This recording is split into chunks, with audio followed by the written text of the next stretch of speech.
Bonjour à toutes et à tous, je suis Patrice Kahn, consultant gérant de la société KSDF Conseil, professeur associé à Polytech Angers dans la filière qualité, innovation, fiabilité et animateur du GTR 63 de l'IMDR, démarche et méthode de construction de logiciels sûrs de fonctionnement. Je vais vous présenter ce webinaire qui sera organisé autour de différents thèmes, donc la spécificité des logiciels, la vision des cycles de vie des systèmes programmés et le lien avec la sûreté de fonctionnement, l'application de la SDF au système programmé, et puis les référentiels normatifs en matière de sécurité fonctionnelle vis-à-vis des exigences concernant les systèmes programmés. Les spécificités des logiciels.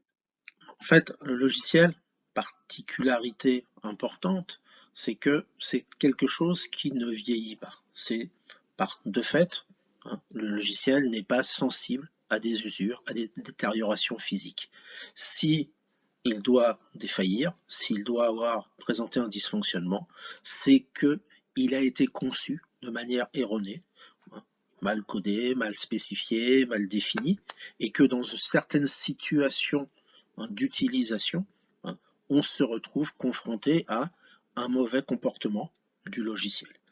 Et ce mauvais comportement, il sera systématique, qu'il survienne au bout de quelques heures de fonctionnement ou au bout de milliers d'heures de fonctionnement, voire systématiquement pour certains profils d'utilisation qui utiliseront systématiquement la fonction défaillante par rapport à d'autres utilisateurs qui n'utiliseraient pas cette fonction dans ces conditions pour lesquelles elle est dysfonctionnelle et qui donc eux ne rencontreront jamais le problème. Donc de ce fait, on ne peut pas estimer vraiment la probabilité de défaillance, on ne sait pas quantifier finalement un taux de défaillance, on ne sait pas quantifier directement le nombre d'erreurs résiduelles, c'est-à-dire le nombre de fautes que l'on a laissées dans le code par des mauvaises conceptions et une insuffisance de test, et on ne sait pas non plus clairement identifier toutes les conditions qui mènent à ces défaillances, parce que si on savait clairement les identifier, on les aurait certainement résolues. Une fois qu'une cause de défaillance a été identifiée et résolue, elle ne réapparaîtra pas, à la grande différence d'un composant matériel électronique qui, je peux changer une ampoule N fois, elle tombera toujours en panne au bout d'un certain temps lié à sa durée de vie. Il n'y a donc pas d'approche quantitative de la SDF logiciel. On ne va pas vous demander de quantifier un taux de défaillance du logiciel. Il y a des travaux qui ont eu lieu dans les années 90 autour de ces problématiques-là pour essayer de donner un chiffre, un indicateur vis-à-vis d'un taux de défaillance logiciel. Et puis tous ces travaux se sont arrêtés en concluant que finalement, on saurait peut-être pour un utilisateur donné se dire lui, par son profil d'utilisation, il tombera en panne son logiciel tombera en panne toutes les X fois d'utilisation parce que ce profil-là fait que ce logiciel défaille dans cette situation-là. Pour autant, dès qu'on aura résolu le problème, finalement, il ne tomberait plus en panne. Donc, on ne sait pas prouver, on ne sait pas définir un taux de défaillance. Et donc, la sûreté de fonctionnement des logiciels et la maîtrise des logiciels va se faire essentiellement sur une approche qualitative, basée sur une certaine démonstration de la qualité du développement, une rigueur.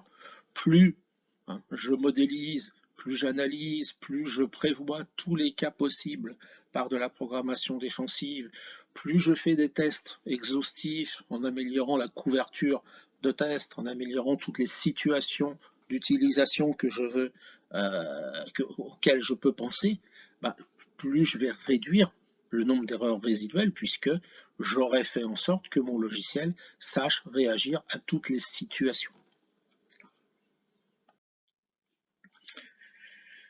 Le principe de défaillance d'un logiciel, c'est que pour qu'il y ait une défaillance, il faut qu'il y ait une faute, c'est-à-dire qu'il y ait une instruction qui ne reflète pas ce que devrait être le logiciel. Un test, une inégalité mal posée, une équation logique mal définie, un calcul mal conçu. Et mon logiciel, il a un certain nombre de fautes liées à la qualité de son développement et à l'efficacité des tests qu'on a pu faire dessus. Et ces fautes, elles sont latentes, puisque tant que je ne suis pas dans les conditions d'activation de la fonction dans laquelle est présente la faute, avec les conditions qui permettent de l'activer, si j'ai un test sur une égalité ou un supérieur, if vitesse supérieure à un seuil, alors qu'il fallait que j'écrive vitesse supérieure ou égale à mon seuil pour être correct, tant que la vitesse ne sera pas strictement égale au seuil, il ne se passera rien. Dès lors que je suis dans les conditions pour lesquelles le logiciel a été mal conçu, et ce logiciel va avoir un comportement erroné. Donc je vais exécuter mon code avec les conditions qui vont faire que mon erreur va s'activer. Pour autant, cette erreur, elle ne va pas forcément être visible tout de suite.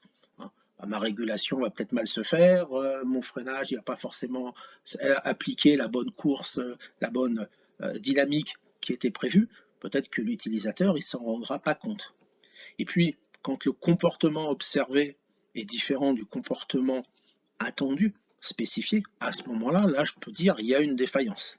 Alors, si c'est une défaillance en sécurité, ça veut dire que le véhicule ne va pas avoir freiné par rapport à ça. Si c'est une défaillance un peu moins critique, ça peut être un inconfort, je sais pas, une consommation véhicule qui soit, une consommation carburant qui soit trop forte, voilà, ou trop faible, etc. Donc, j'ai au départ une faute, et puis cette faute, elle va provoquer une erreur. Mon erreur fait que mon logiciel va commencer à avoir un comportement qui n'est pas le comportement qu'il devrait avoir, et puis il va aboutir à une défaillance, c'est-à-dire que une des sorties qui devrait être avec une valeur donnée dans un état donné, sera dans un état différent de la valeur attendue pour que je puisse observer quelque chose. Pour pouvoir voir une défaillance du logiciel, il faut que je puisse avoir un observable lié à son comportement. Une des vraies difficultés du logiciel, c'est que ces erreurs, elles peuvent se propager de fonction en fonction, c'est-à-dire que je peux avoir un effet de contamination ou par un jardinage mémoire, par un mauvais pointeur, par un mauvais appel de procédure.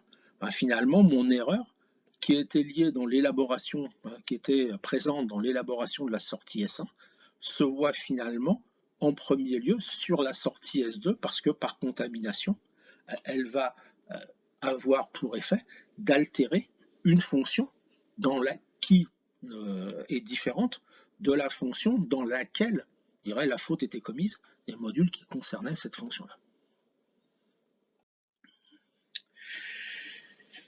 Quand on parle de sûreté de fonctionnement particulier pour un logiciel, on a un vrai problème lié à la terminologie.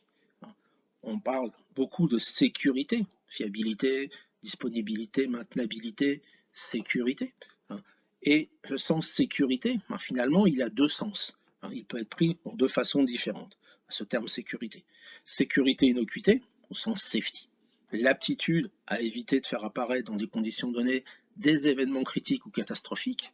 Et puis, j'ai une deuxième sécurité, plus liée, on pourrait traduire sécurité confidentialité, ou maintenant sécurité ou cybersécurité, qui est finalement l'aptitude d'un produit à protéger ses données ou ses traitements contre des accès ou des modifications non autorisées. Cette deuxième propriété, elle est plutôt à la notion de malveillance, et la vraie difficulté, c'est que on ne sait pas forcément l'effort que sera prêt à faire quelqu'un de malveillant pour attaquer la sécurité d'un système. Quand on est dans l'informatique, effectivement, on doit traiter les deux problématiques avec une difficulté qui est qu'on peut avoir des traitements relativement antinomiques entre la nécessité, par exemple, si j'ai un choc, de déclencher l'airbag très vite parce que je veux signaler le choc et le temps de réaction est un élément de la criticité de cette fonction. Et puis, si je veux éviter que quelqu'un de mal intentionné déclenche l'airbag par le simple voie d'une commande, je vais crypter mes messages, je vais encoder mes messages, je vais mettre des protocoles de communication, et en fait, pour cybersécuriser la fonction airbag, je vais certainement diminuer sa capacité de réaction, sa réactivité, parce que le traitement va être beaucoup plus long. Et donc je vais devoir essayer de combiner les deux objectifs, de maîtriser le temps, maîtriser le comportement, mais éviter aussi des dysfonctionnements. Pour ça, comme on verra un peu plus tard, de plus en plus de normes essayent d'aborder ces deux problématiques-là. Quand on parle maintenabilité, toujours sous cet angle FMDS, la maintenabilité d'un système classique, c'est la capacité à le remettre en fonctionnement, à le réparer. Et quand on est pour maintenir un système ou le rétablir pour qu'il puisse continuer à fonctionner, en fait, on va avoir à garantir que le logiciel va pouvoir redémarrer face à un échec quand on a un écran bleu sur nos systèmes type PC.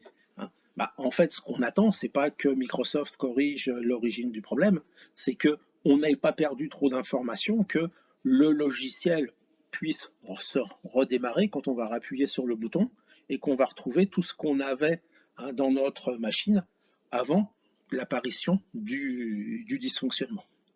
Et puis, vu de l'activité, vu de l'informaticien, lui, sa maintenabilité, c'est avant tout la facilité qu'il aura à modifier, à corriger des anomalies, à faire des évolutions, c'est-à-dire à ne pas être en permanence à devoir tout réécrire quand il veut changer la moindre chose, garantir une certaine stabilité, une certaine testabilité.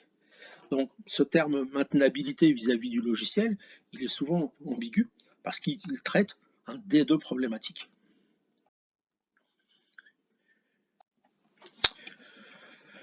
Pour développer un système programmé, je dois respecter un certain cycle de vie, sachant que le système programmé, partie contrôle-commande que vous avez ici sur le schéma, c'est mon logiciel embarqué sur un matériel, sur un calculateur, sur un processeur, qui utilise des capteurs et des actionneurs pour pouvoir avoir une idée du comportement réel du système opérant qu'il est censé commander, et puis des actionneurs pour agir sur ce système opérant pour qu'il puisse faire la mission, appuyer sur les freins, allumer les lumières, voilà, ou je sais pas, lancer le missile.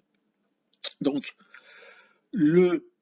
faire un système programmé, c'est faire un système qui soit cohérent et qui puisse prendre en compte la capacité des capteurs à être représentatifs du process opératif, l'aptitude du matériel et du logiciel à se comporter correctement vis-à-vis des sollicitations qu'il va y avoir sur ce système, et puis le bon fonctionnement, le bon actionnement des parties opératives. Je ne peux pas traiter mon logiciel et faire un logiciel sûr de fonctionnement tout seul, indépendamment du matériel sur lequel il fonctionne et des éléments qui lui permettent d'interagir avec le reste du système. Au-delà des capteurs et des actionneurs, j'ai aussi bien évidemment tous les réseaux qui me permettent de dialoguer entre éléments logiciels, parties de contrôle-commande de différents systèmes, tels qu'un véhicule où tous les calculateurs vont dialoguer ensemble pour pouvoir ensemble faire fonctionner un véhicule. Très classiquement, on va retrouver des cycles dits en V, dans lesquels on va avoir des phases de spécification, d'abord du système, phase de conception pour définir finalement mon système, je vais l'implémenter en un seul calculateur avec un seul logiciel ou plusieurs, tout un ensemble de CU, tout un ensemble de calculateurs avec chacun leur fonctionnalité, leur logiciel propre. Je vais réaliser chacun des sous-systèmes, chacun des matériels, chacun des logiciels, là encore avec un cycle où j'aurai une phase de spécification, une phase de conception, de l'implémentation et puis des essais. Et puis, j'irai intégrer mes sous-systèmes pour valider le fonctionnement de mon système global. Vu plus bas, donc dans la partie basse de mon cycle, je vais avoir ma spécification de besoin, ce sera à quoi sert ce matériel et ce logiciel, donc ce calculateur, dans ma chaîne fonctionnelle globale. et puis je vais en faire une conception détaillée, une implémentation, on appelle codage si on est au logiciel, une réalisation sur le matériel. Je ferai des essais, des tests à différents niveaux pour pouvoir voir que chaque composant élémentaire remplit sa fonction, que les composants interagissent correctement entre eux et que l'ensemble de mon logiciel sur son support matériel fonctionne correctement. Le fait de définir les interfaces entre le matériel et le logiciel, de définir de quel autotest le matériel a besoin et donc que le logiciel doit implémenter, fait partie de la conception d'un équipement, d'un calculateur, d'un système programmé. Voilà. Ce n'est pas des activités où je développerai un matériel totalement séparément et un logiciel totalement séparément. En matière d'activité de cycle de vie, on ne peut pas considérer qu'il y a un cycle de vie logiciel dédié à la SDF par rapport à un cycle de vie logiciel qui serait non safety. Voilà, c'est le même cycle que l'on va dérouler ou que l'on peut dérouler. Après, il y a différentes méthodes, selon qu'on utilise des méthodes formelles, des méthodes à base de modèles, des méthodes plutôt de la vision programmation orientée objet ou de la programmation plus classique. Mais on va systématiquement avoir ces phases de spécification, de conception détaillée, d'implémentation et puis de test. Donc, on n'a pas un cycle différent. Par contre, il va falloir à chaque étape, on va renforcer le travail sur la définition des exigences, sur la validité des exigences, sur la traçabilité. On va renforcer la conception pour mettre en place des choix en matière de programmation défensive, en matière de mécanismes éventuellement de redondance logicielle. Voilà, on va essayer de sécuriser les données, on va faire des recopies multiples de données, on va mettre des mécanismes de signature, on va renforcer l'ensemble des activités au niveau de chaque étape. De la même façon, que ce soit pour les étapes de construction de la SDF ou que ce soit pour les étapes de vérification. On fera plus de tests, on cherchera plus de couverture de tests, on cherchera d'être plus exhaustif dans les méthodes de démonstration, on ira éventuellement vers de la preuve de programme, etc. etc.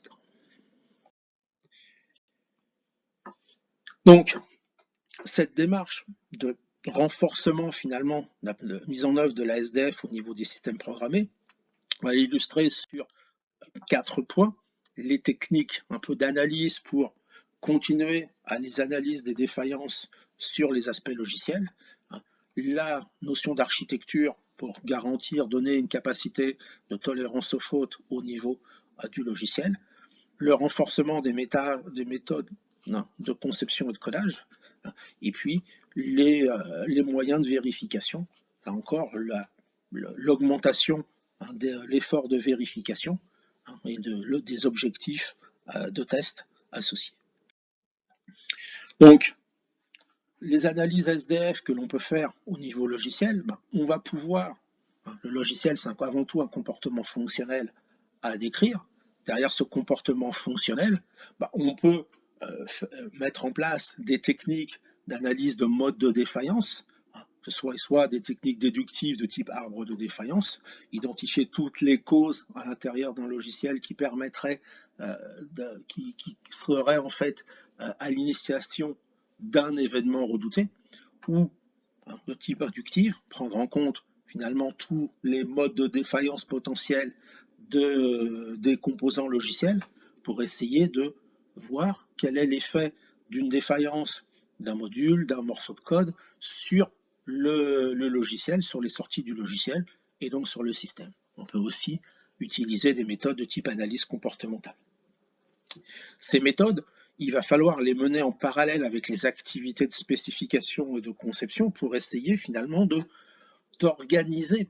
Si je fais un gros package logiciel, c'est sûr que j'aurai plein de risques de défaillance et que tout le logiciel va apparaître critique. Si j'arrive à découper mon logiciel en des fonctions plus élémentaires avec des modules plus spécialisés, je vais certainement diminuer la masse critique de mon code et pouvoir faire en sorte d'isoler des parties de criticité différentes, de focaliser sur certains composants plus critiques que d'autres parce que pouvant plus facilement contribuer à une défaillance de mon logiciel ayant un effet catastrophique, renforcer la couverture de test sur ces parties-là. Ça veut dire que pour pouvoir faire ça, il faut que je fasse mes études de sûreté de fonctionnement en connaissance de cause, c'est-à-dire en ayant une bonne vision des événements redoutés pour le système et donc pour le logiciel. Et puis, en même temps que je décris, que je fais ma spécification et mon architecture, essayer finalement de construire une architecture, de renforcer les exigences en matière de spécification pour permettre de garantir un comportement acceptable de mon logiciel. Donc, on peut, de la même façon que l'on a classiquement, sans les aspects qualitatifs, c'est pour ça qu'on parle d'AMDE et non pas d'AMDEC quand on parle des techniques inductives, on ne va pas chercher à coter un événement particulier, on va essayer de regarder finalement dans le calculateur quels sont les différents traitements élémentaires quand je fais ma conception. Si j'ai un grand module, j'ai peut-être une seule boîte et tout le module est compris, plus je vais décomposer, plus je vais avoir des effets où je vais pouvoir réduire. Finalement, mon incendie ici ne sera pas maîtrisé si il n'est pas détecté. Donc, s'il y a une erreur dans la réception des informations de mon capteur, ou si le traitement qui fait l'acquisition des infocapteurs est erroné, lui-même viendra de différents éléments, même si cette représentation n'est pas tout à fait cohérente ici, mais c'est juste pour que tout tienne sur une page. Ou deuxième cas possible, c'est l'incendie ayant été détecté, il est maltraité, c'est-à-dire que je ne vais pas le transformer et transférer l'information correctement, ou l'incendie étant traité, je ne vais pas activer au niveau du dialogue opérateur, je ne vais pas proposer ou faire les bonnes actions, ou je ne vais pas, dernier cas possible, je ne vais pas activer finalement les sprinklers, c'est-à-dire les actionneurs qui permettent de réduire le bon incendie.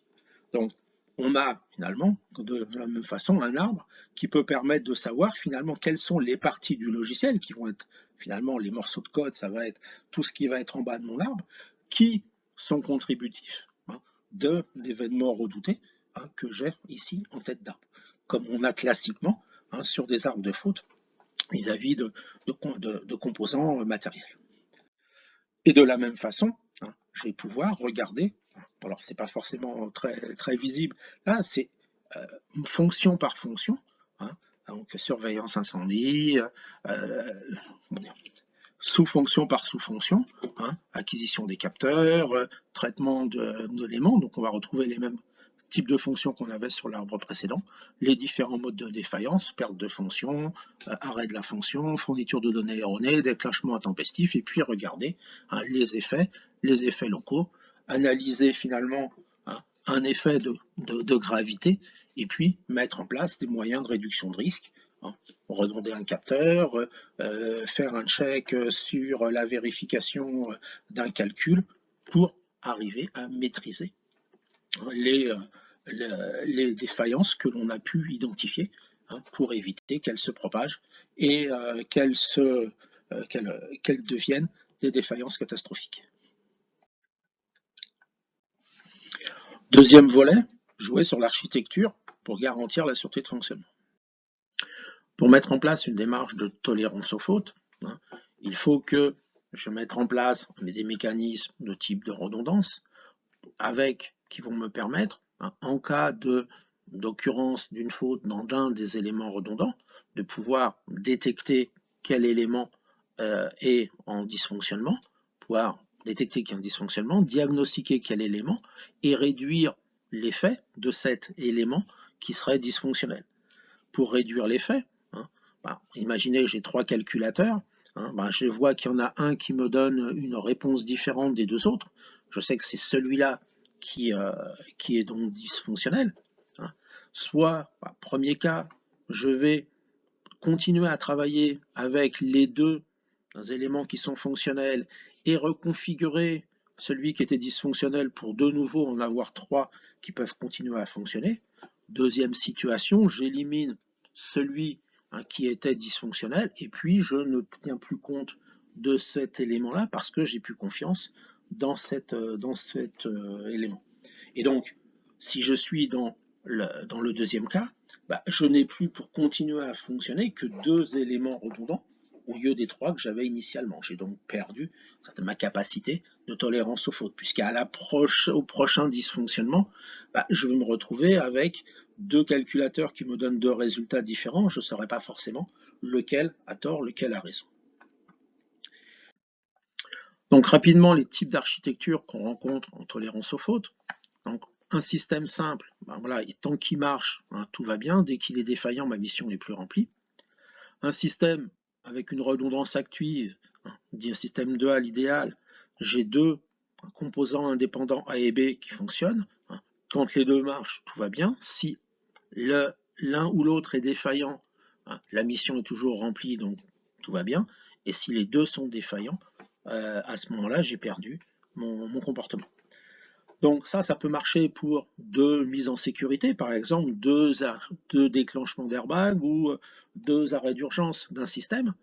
Pour des systèmes opérationnels, c'est plus difficile. Vous pouvez imaginer que vous avez un calculateur qui veut tourner à gauche, un calculateur qui veut tourner à droite. À un moment donné, ça va être compliqué. Je ne peux pas faire les deux en même temps. Donc, sur ce type d'éléments, le mécanisme de redondance, il est plutôt basé sur le troisième schéma qui est finalement, j'ai toujours mes 2 systèmes qui fonctionnent. J'en ai un qui est maître, qui agit sur le procédé. Hein, et puis, quand je détecte que ce premier élément est défaillant, je bascule sur le deuxième et c'est le deuxième qui peut continuer à assurer la mission.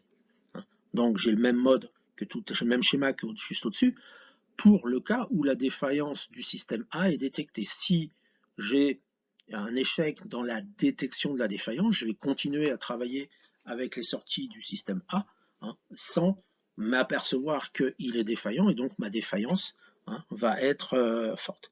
Et donc je vais me retrouver avec un cas qui est le A défaillant non détecté, qui fait que dans ce cas-là aussi, ma mission n'est pas remplie. Si je ne peux pas finalement définir comment détecter que A est défaillant, je vais mettre en place une architecture où je vais comparer les sorties de 2 éléments, hein, A et A', hein, voilà, et ma détection, elle ne sera pas absolue par un mécanisme de détection, elle sera relative par une comparaison qui permettra de switcher dans ces éléments-là.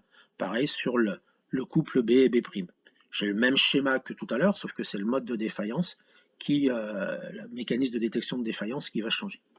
Et puis si je suis un système triple, je vais en fait sur une sélection majoritaire à partir de 3 éléments. Hein, et puis si le 3 marche, si une seule est défaillant, mon système majoritaire va être capable d'assurer la continuité de mission. Si le système de sélection majoritaire est lui-même défaillant et ne détecte pas et donc fournit un mauvais résultat à partir d'une seule défaillance d'un des 3 systèmes, j'ai effectivement aussi une mission qui va être perdue.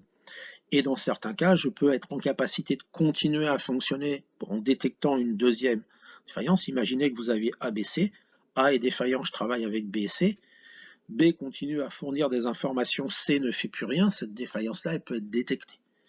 Si maintenant B me donne une valeur et C une autre valeur, là je suis dans le cas où la deuxième défaillance ne peut pas être détectée. Et puis bien évidemment si les 3 sont défaillants.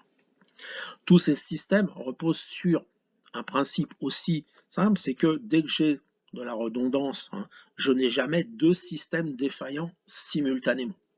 Ce qui, pour un matériel peut se penser, pour un logiciel est des fois un peu plus difficile parce que je pourrais avoir 2 fois, dans les 2 calculateurs avec les 2 logiciels qui sont là, finalement la même erreur de conception qui fait que même si j'ai 2 vrais et un faux, finalement c'est le faux qui a raison et pas les 2 vrais ici parce que c'est une défaillance commune. Donc pour pouvoir traiter ces architectures, il faut faire très attention à tout ce qui est mode commande défaillance bien évidemment. Vu du logiciel, en fait, on va pouvoir aussi mettre en place ce type de technique. Par exemple, vérifier une propriété au niveau de mon logiciel et puis si ma propriété est satisfaite, un invariant de sécurité, un état, une intégrité d'une donnée, continuer à fonctionner. Appliquer un bloc de recouvrement si l'acceptation n'est pas bonne, essayer de lancer une autre solution pour pouvoir faire le calcul autrement. Je veux calculer, je sais pas, un sinus. Le sinus, il vaut 1, quelque chose. C'est pas certainement la bonne valeur. Est-ce que j'ai peut-être prévu d'avoir une autre méthode de calcul de ce sinus que je n'appelle que si la première a échoué, n'a pas réussi son test d'acceptation. Et puis, je peux faire de la programmation à inversion. Hein. Faire en sorte de calculer la même information avec 3 sous-programmes différents, hein, ou que ce soit une version avec des solutions différentes, une comparaison du résultat pour le faire, ou même des solutions en autotestable où je vais faire la même chose 2 à 2, comparer une solution A avec une solution B, et puis si elle ne marche pas, comparer une solution C avec une solution D. Donc, on peut mettre en place sur des logiciels très critiques, bien évidemment, ce type d'éléments, avec soit tout va dépendre aussi de la capacité matérielle. Plus je suis sur du monoprocesseur, monocœur, plus c'est difficile parce que j'ai un effet, faire de la redondance, c'est dire faire le sous-programme 1, faire le sous-programme 2, faire le sous-programme 3, vérifier que les 3 me donnent le même résultat et continuer. Donc dans ce cas-là, bien évidemment, j'ai un impact sur le temps d'exécution. Ce n'est pas de la vraie parallélisation où je ferai les 3 sous-programmes en même temps. Donc, selon les méthodes, pour pouvoir, technique de traitement, bloc de recouvrement, je détecte une erreur par un texte d'acceptation, une propriété à vérifier, et si la propriété n'est pas vérifiée, je refais le traitement autrement. Sur des programmations multiples, là, je vais détecter programmation taux testable, donc je détecte et je commute les résultats. Là, je suis dans le cas avec, j'ai un A avec un test d'acceptation. Si le test d'acceptation marche, je suis passé par le B. Ici, je suis dans le cas où j'ai du A et du A', j'ai une comparaison. Et si ça ne marche pas, je passe par une deuxième solution. Et puis la programmation inversion, là, je vais mettre un cas de vote majoritaire. Donc je vais avoir 3 résultats et je vais comparer que les 3 résultats sont identiques. L'acceptabilité, ce qui me permettra de dire il y a une erreur ou pas d'erreur, c'est par les équations, par la spécification qui dira voilà la propriété à vérifier. Ici, sur ces éléments-là, ce sera une acceptabilité relative. Si les résultats que des variantes sont identiques, tout va bien. S'il y a une différence, c'est comme ça que je détecte qu'il y a un problème. Ici, si j'ai pas d'erreur, j'ai fait une action. Si j'ai une erreur, je refais un autre traitement. Donc finalement, je vais devoir enchaîner les traitements jusqu'à trouver le bon élément. Donc ça a un impact direct sur le comportement temps réel de mon système. Le fait qu'il y ait une erreur. Ici, comme je vais systématiquement faire tous les traitements avant de prendre ma décision, là, c'est éventuellement les commutations de résultats qui peuvent me faire prendre un peu de temps. Et puis sur un vote majoritaire, qu'il y ait erreur ou pas d'erreur, je mettrai strictement le même temps d'exécution, donc il n'y a pas d'impact qu'il y ait une erreur sur le temps de réponse de mon système. Et puis pour tolérer un nombre f de fautes, ici il faut f plus une variante, ici il m'en faut 2 fois f plus 1, ici il m'en faut f plus 2. Donc derrière, l'impact que ça peut avoir, pour tolérer une faute, il faut écrire 2 fois le logiciel, ou 4 fois, ou 3 fois, pour pouvoir avoir une tolérance aux fautes par rapport à ces éléments.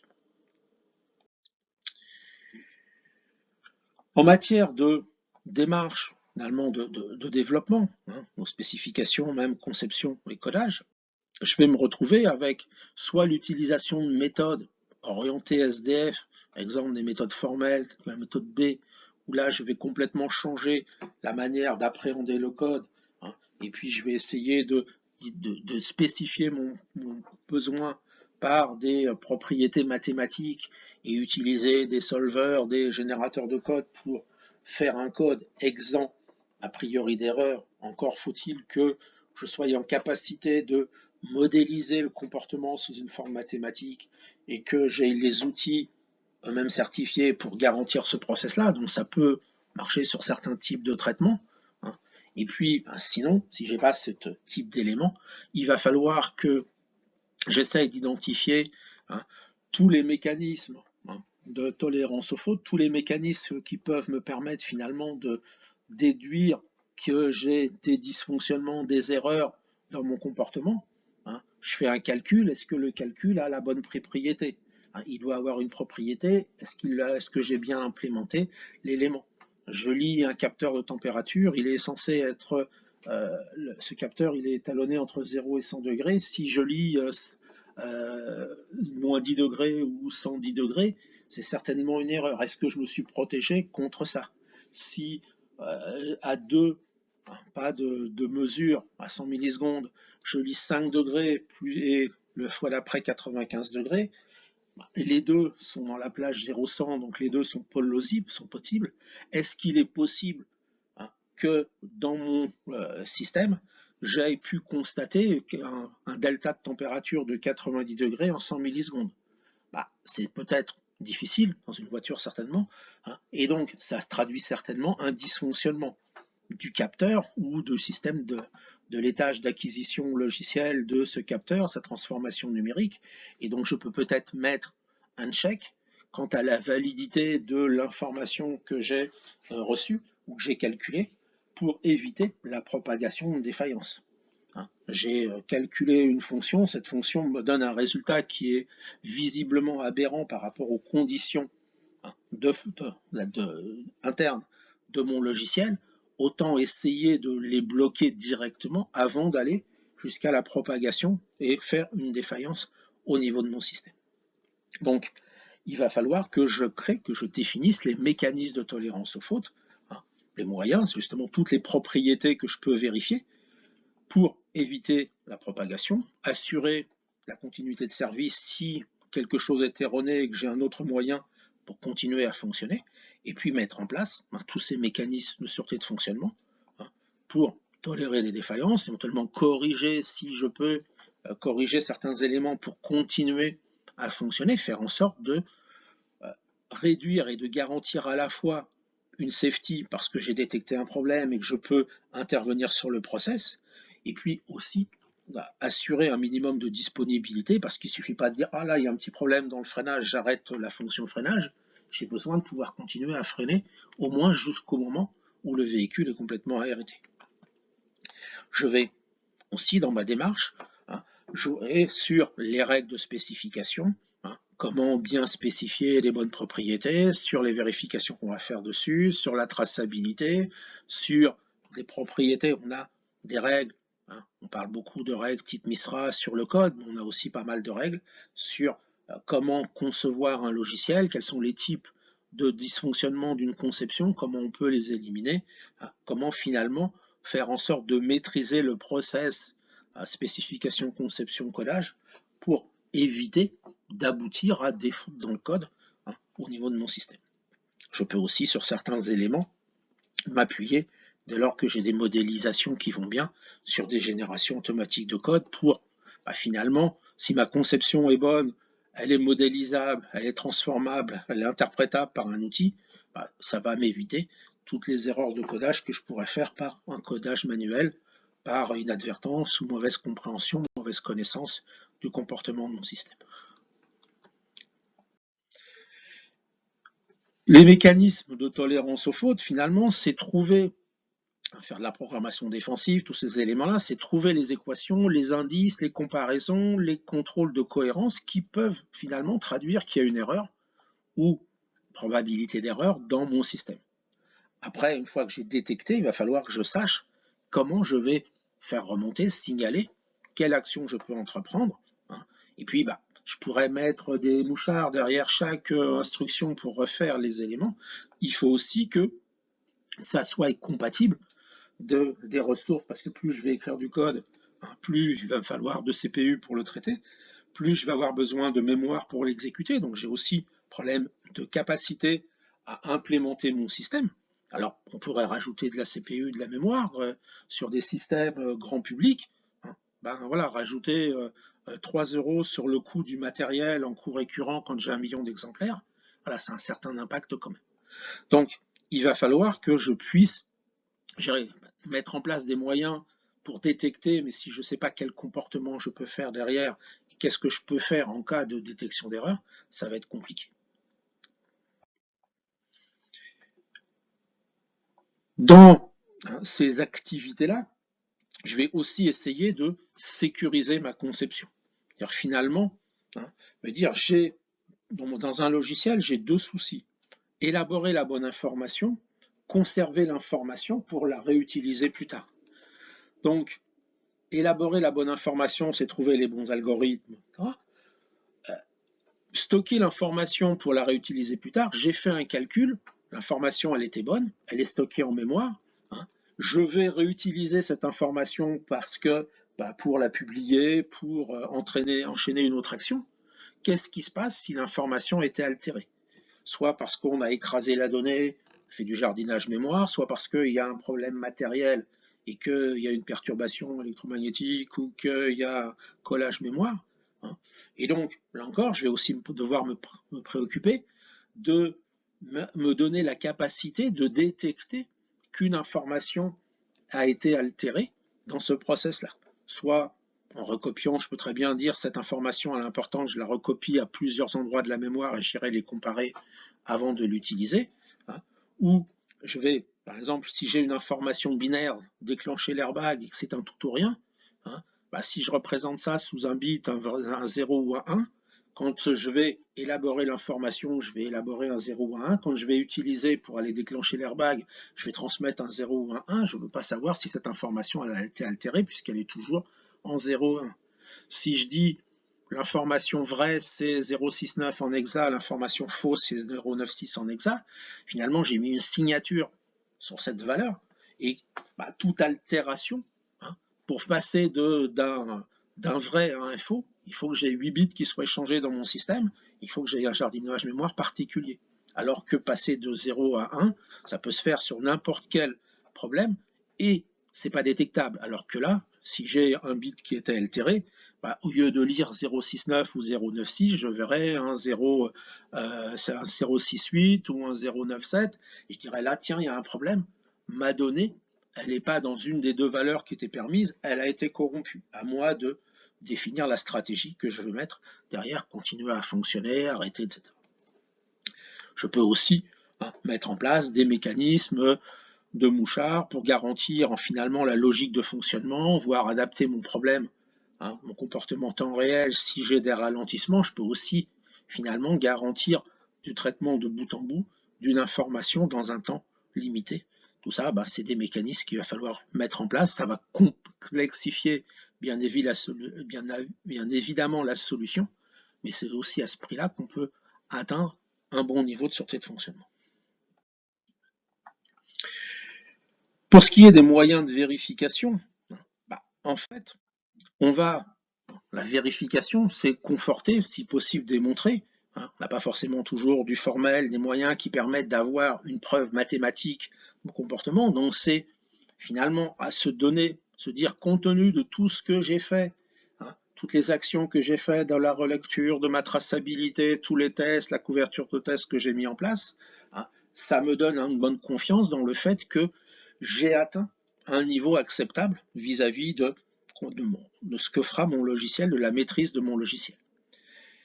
Ça peut permettre, et ça va permettre de dire partout j'ai mis en place des moyens de programmation défensive, de redondance, d'en vérifier l'efficacité. Et puis, ça permettra aussi, si j'ai des remontées d'informations par message d'erreur, des choses comme ça liées à tous les mécanismes de détection d'erreur que j'ai mis en place, de garantir que c'est acceptable d'un point de vue exploitation. Et donc cette vérification, elle se fait, c'est une activité permanente dans toutes les étapes des activités, elle se fait dès les activités descendantes par la relecture de spécifications, par de la modélisation, par des mesures de couverture, pareil au niveau de la conception, vérification des propriétés, utilisation de checklists, etc. Au niveau du code, alors vérifier des règles de codage, mettre en place de la calimétrie, faire en sorte de mettre en place de la relecture de code, utiliser des outils d'analyse de code arbitraire. Et puis, pendant toutes les activités de test, où là, je vérifierai non seulement que le comportement est bon, mais qu'en cas de dysfonctionnement, j'aurai aussi un comportement acceptable. Je simulerai peut-être des cas de panne, des cas d'altération de données, pour vérifier que le logiciel garde un comportement sécuritaire, safety. Le plus souvent, c'est basé sur un niveau de confiance suffisant, qui reste subjectif, et non pas sur une démonstration mathématique. Parce que, voilà, entre deux testeurs, finalement, est-ce que je dois rajouter un cas de test ou pas? Qu'est-ce que va m'apporter un cas de test supplémentaire? Voilà. Est-ce qu'avec 99%, 100% de couverture de test, j'ai atteint tous les cas possibles? Ben non, ça dépend aussi de la complexité, hein, des informations qui sont manipulées dedans, etc. Donc, tout ce qui va être traçabilité, bien évidemment, va être un élément de la vérification.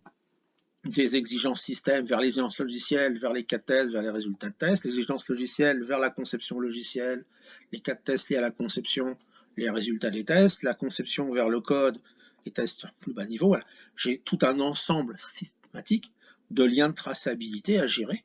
Hein. Là encore, je vais essayer d'organiser mon code, hein, et ma façon de développer pour faciliter la traçabilité. Hein, si j'ai des exigences bien définies, bien délimitées, qui elles-mêmes sont précises, complètes, cohérentes, ça va être beaucoup plus facile de démontrer que chaque exigence est correctement implémentée, alors que si j'ai une spécification fourre-tout avec des choses qui sont très ambiguës, ça va être très compliqué pour démontrer que finalement toutes mes propriétés sont satisfaites. On va aussi, dans les activités de test, pouvoir renforcer finalement l'efficacité des moyens de sûreté de fonctionnement. On va favoriser peut-être des process de test avec des mécanismes d'indépendance entre les gens qui vont faire les tests, les gens qui passent les tests, les gens qui ont défini les exigences, pour faire en sorte que finalement la confiance soit basée sur le fait que plusieurs personnes finalement ont contribué avec des visions différentes et que tout ensemble ont réussi à faire un produit qui paraît acceptable et pas simplement quelqu'un qui avait une idée dans la tête, il a été jusqu'au bout en définissant le besoin, définissant la conception, faisant le codage et faisant ses propres tests. Voire mettre en place des mécanismes pour juger de la pertinence des tests.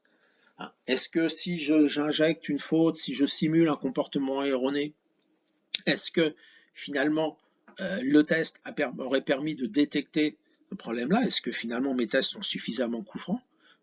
Et puis, est-ce que j'ai fait suffisamment de tests? Donc, allez garantir que chaque instruction, chaque décision, chaque combinaison d'informations dans chaque décision, ce qu'on appelait du MCDC par exemple, va être suffisamment couverte et donc mon test est suffisamment exhaustif pour me donner un bon niveau de confiance sur l'efficacité de mon process de test et finalement l'absence d'erreurs résiduelles. L'absence d'erreurs résiduelles, elle est démontrée par le fait que s'il y avait des erreurs, les tests les auraient détectées et que j'ai justement fait suffisamment de tests, j'ai couvert toutes les situations potentielles, toutes les exigences, toutes les structures de code et que donc j'ai atteint un niveau de couverture tant fonctionnel que structurel qui est acceptable.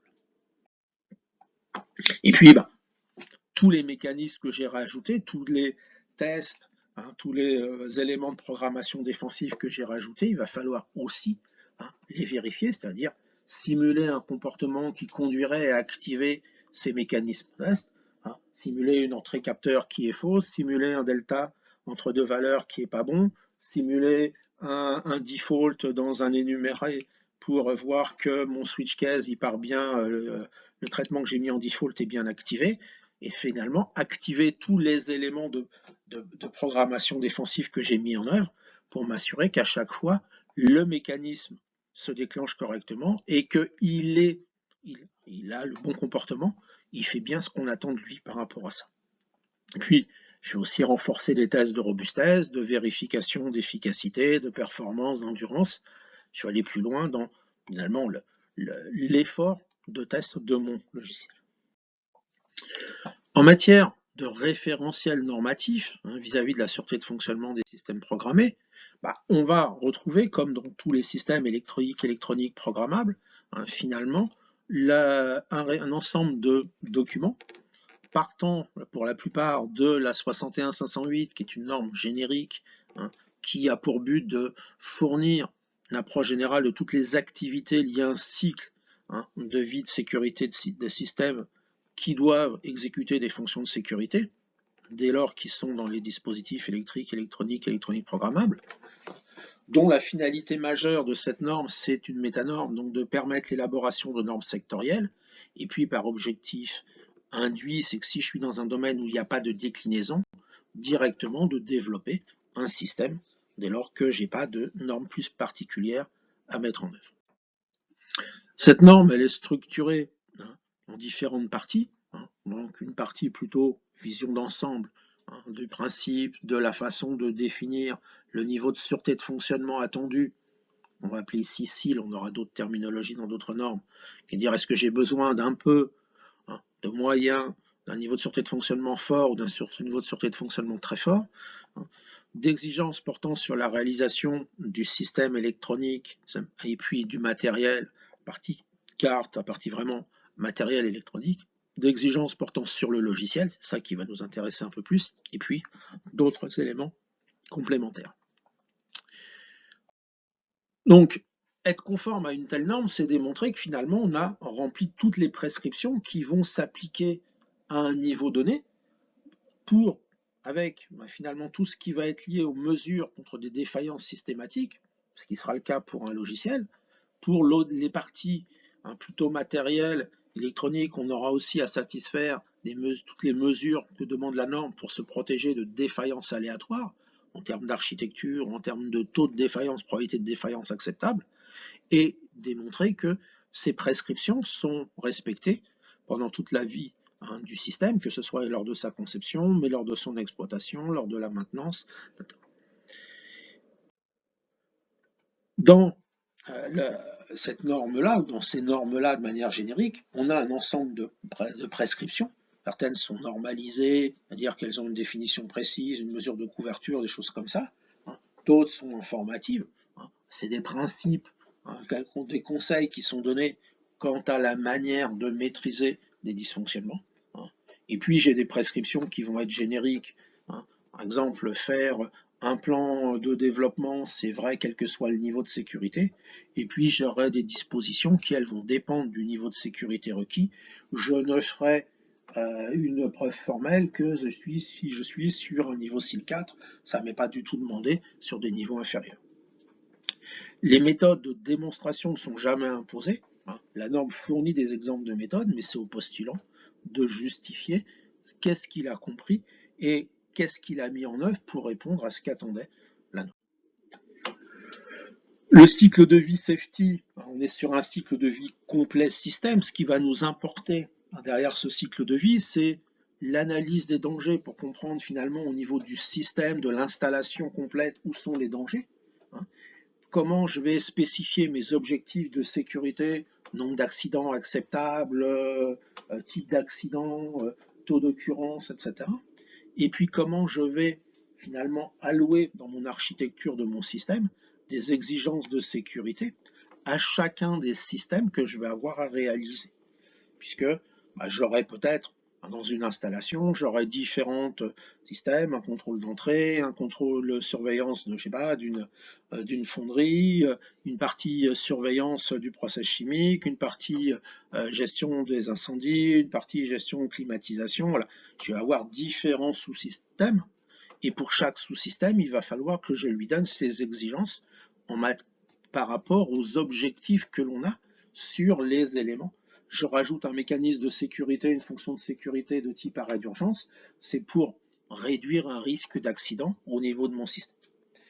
Donc, je vais allouer à chacun des systèmes à réaliser physiquement ces exigences avec leur propre, et puis ils vont dérouler chacun leur propre cycle de vie en fonction des exigences qui leur sont allouées et des niveaux de sécurité qui leur sont alloués. Et puis, ces sous-systèmes-là, il faudra que je les installe, que je les intègre et que je démontre que tout ça ensemble permet d'aboutir à un comportement en sécurité de mon système, en tenant compte des contraintes d'exploitation, des contraintes de la capacité de démontrer les propriétés de sécurité, de la manière dont l'installation va être organisée, etc. Et ceci jusqu'à la mise au rebut de mon système. Éventuellement, mon système, il inclura aussi des dispositifs externes de réduction de risque qui ne sont pas utilisés, qui ne sont pas des solutions électriques, électroniques, programmables, qui peuvent être des solutions mécaniques, hydrauliques, pneumatiques ou génie civil pour réduire des risques au niveau de mon installation. Vu de mon logiciel, en fait, j'aurai spécifier les exigences de sécurité qui s'appliquent à ce logiciel-là. J'aurai autant de cycles de réalisation que de logiciels dans mon système, sachant que si au niveau d'un équipement, je prévois de faire de la redondance d'équipement avec plusieurs matériels et plusieurs logiciels, de fait, je vais démultiplier les logiciels à réaliser. Pour chaque logiciel, j'aurai à spécifier ces exigences de sécurité, à définir comment je pourrais garantir que les propriétés de sécurité sont satisfaites, à concevoir et à développer mon logiciel. Là, j'aurai un certain nombre d'étapes à suivre. Et puis, une fois que j'aurai intégré le logiciel avec le matériel, à dérouler la démarche de validation de la sécurité de mon logiciel. Et puis, éventuellement, transférer les procédures d'exploitation, les procédures de maintenance du logiciel pour savoir ce qu'il va falloir que je fasse pour le faire fonctionner et le maintenir dans la durée. On va retrouver un ensemble d'exigences dans ce type de normes-là, avec par exemple des actions à faire, utilisation limitée de pointeurs, ça c'est conseillé mais sans plus par rapport à ça, par rapport à un niveau SIL 1 ou SIL 2, c'est hautement recommandé au sens de la norme, vont dire il va falloir, si je ne le fais pas, que je convainque l'évaluateur qui sera en charge de faire l'acceptation de mon système que c'était effectivement pas utile de le faire dans le cas de ce logiciel-là, sachant que s'il n'est pas convaincu, je devrais quand même finalement le faire si j'arrive pas à justifier la raison pour le faire. Donc, on va avoir des niveaux d'exigence un peu différents, hautement recommandés. Considérer que voilà, il faut derrière chaque élément hautement recommandé le faire ou apporter une justification. Recommandé, on considère que c'est conseillé, ou rien du tout, ça veut dire qu'on se dit que finalement, ça n'apporterait rien de le faire pour un logiciel de ce niveau-là. Alors, ces normes, elles sont déclinées après secteur par secteur, activité par activité. On va retrouver les process industriels, les machines, le nucléaire, le ferroviaire, alors l'ISO, l'automobile. Certaines ont des éditions qui sont même antérieures aux normes qui sont génériques. Et puis on a les normes du domaine aéronautique et non spatial qui ne sont pas vraiment des déclinaisons, mais qui au final vont quand même porter sur les mêmes natures d'exigences et les mêmes grands principes. Donc, dans toutes ces normes, donc dans chaque domaine, finalement, on va se retrouver avec des exigences qui vont être adaptées à une cible de sécurité, un niveau de cible ou un élément équivalent, à mettre en place un ensemble de règles, de techniques, de méthodes en fonction du niveau visé. On est essentiellement sur l'aspect logiciel lié à la safety. On n'est pas sur de la fiabilité, on n'est pas sur de la maintenabilité, on est des fois un peu sur de la disponibilité, en particulier dans l'aéronautique. On commence à aborder aussi des aspects un peu cybersécurité, en sens où finalement c'est aussi des exigences qu'il va falloir tracer et faire et vérifier. Systématiquement, on va chercher à avoir une évaluation indépendante du niveau obtenu, que ce soit indépendant par une autre personne dans l'organisation ou que ce soit par une autorité qui est seule habilitée à le faire dans certains domaines, comme dans le ferroviaire ou dans l'aéronautique. Et tous ces cas-là, on ne demande jamais de résultats quantitatifs attendus du niveau de sûreté de fonctionnement obtenu pour le logiciel. Donc, les variantes, dans la vision plutôt aéronautique, on est plutôt basé sur des résultats, des propriétés à démontrer avec des exigences précises vis-à-vis de la certification, quels sont les éléments à fournir et la nature des vérifications à apporter. Et puis, sur tout ce qui va être 61508 et ses déclinaisons, on est plus sur des moyens. Vous avez vu tout à l'heure sur le tableau, utilisation limitée de tel type d'activité, mettre en place tel autre élément. Voilà, on est sur des moyens, des techniques à mettre en œuvre, avec une approche là aussi plus ou moins globale de l'évaluation, c'est-à-dire qu'on a beaucoup de choix quant à la manière de se mettre en conformité avec la norme, ce qui réduit finalement ou ce qui complexifie la relation avec un organisme certificateur. Et puis toutes ces normes disent qu'il va falloir définir un niveau de safety et en fonction du niveau de safety appliquer des choses, des dispositions différentes, mais on s'aperçoit que finalement la manière de déterminer le niveau de safety, elle est variable. Et on a différents moyens, y compris par exemple sur 61508, on a une dizaine de moyens proposés. Et tous ces moyens-là de détermination du niveau de safety, de détermination du niveau de safety, ne sont pas vraiment normalisés. Donc, petit schéma pour essayer de finalement présenter par les différentes normes l'appellation en classe, en SIL, en SOIL, en DAL, et puis un peu les niveaux que l'on peut retrouver. Le maximum d'une norme n'est pas forcément le même que le maximum d'un autre niveau. Donc, vous avez ici, alors c'est un peu du retour d'expérience, c'est pas normalisé non plus cette comparaison par rapport à ça, mais c'est vraiment une vision un peu assez partagée. Dans ces normes, on va retrouver des attendus identiques. Il faut manager la safety, faire un plan de safety, définir les actions, définir en fait comment on va être organisé, comment on va formaliser les résultats, faire de la spécification, une architecture, de la conception, faire du codage, faire des tests, inclure des activités de vérification et de traçabilité, gérer des configurations, gérer les modifications, mettre en place une démarche qualité. Donc, finalement, les normes ont des langages différents, ont des propriétés différentes, mais au final, on fait quand même bien le même métier qu'on fasse du logiciel critique en aéronautique, en auto, en ferroviaire et même en médical.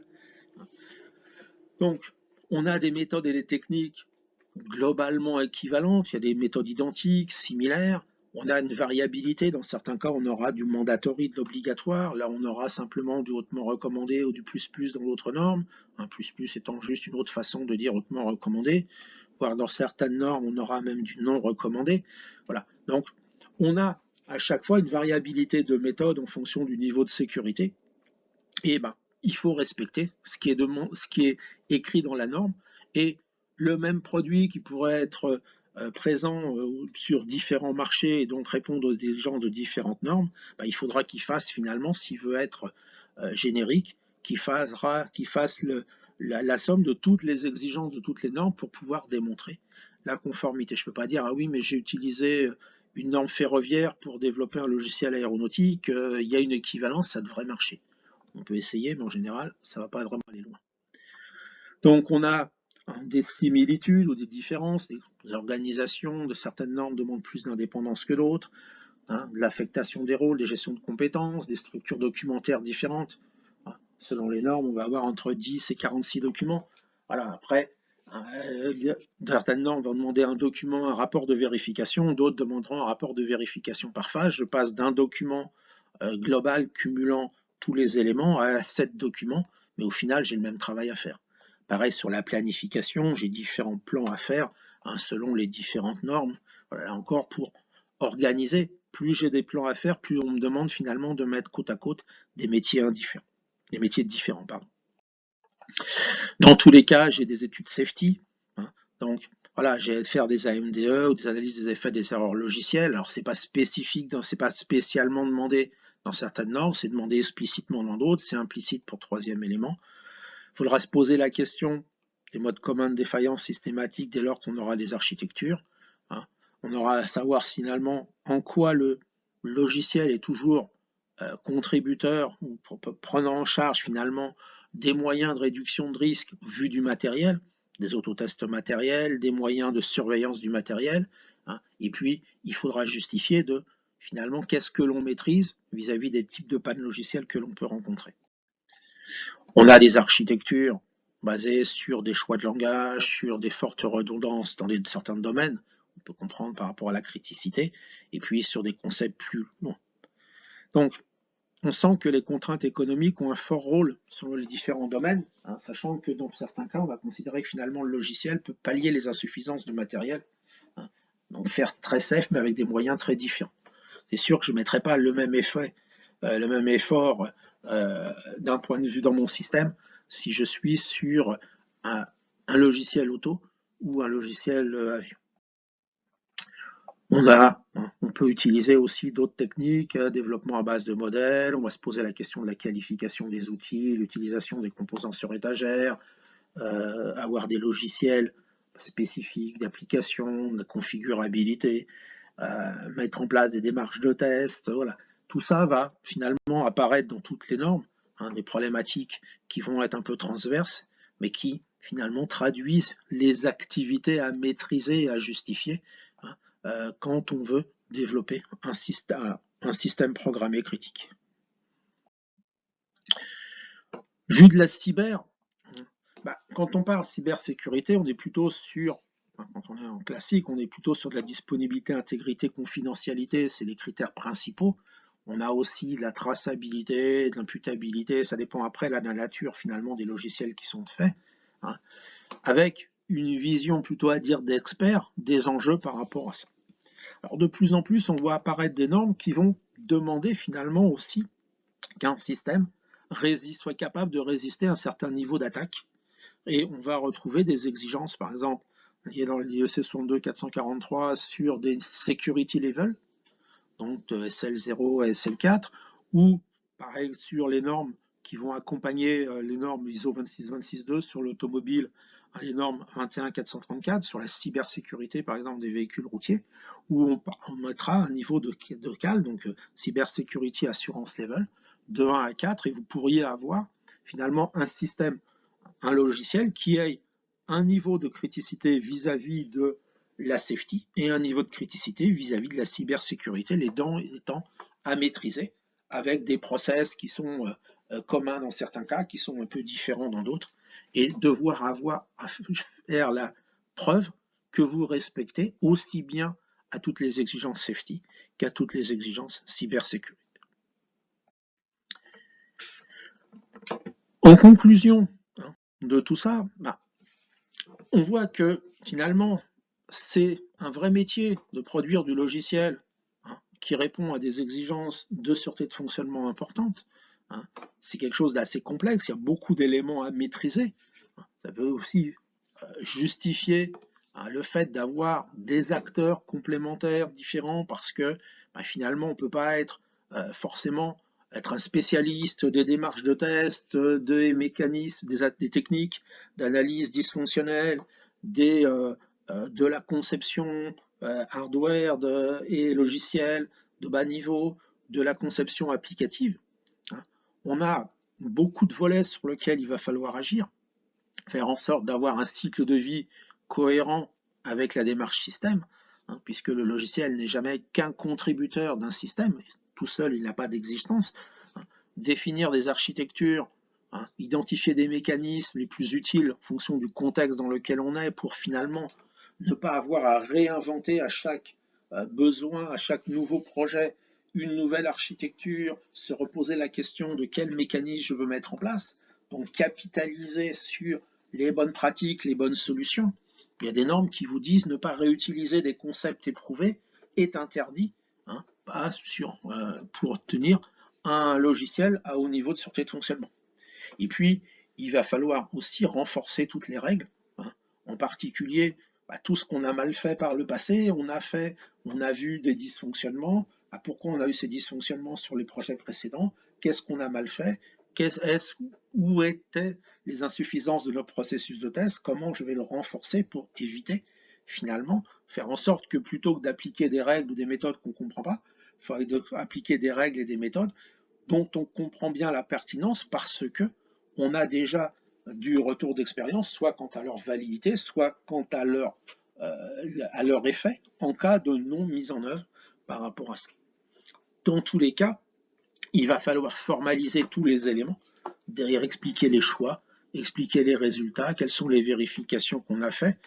Il va falloir documenter, que ce soit en quoi les gens sont compétents pour faire leur travail, et que ce soit quelles sont les exigences qu'on implémente, quels sont les mécanismes, pourquoi on a justifié, qu'on a considéré que les vérifications étaient suffisantes, etc. Et puis, c'est pas être un acteur de ce système-là, c'est devoir respecter des éléments. Hein. C'est pas on applique autant que possible les bonnes pratiques.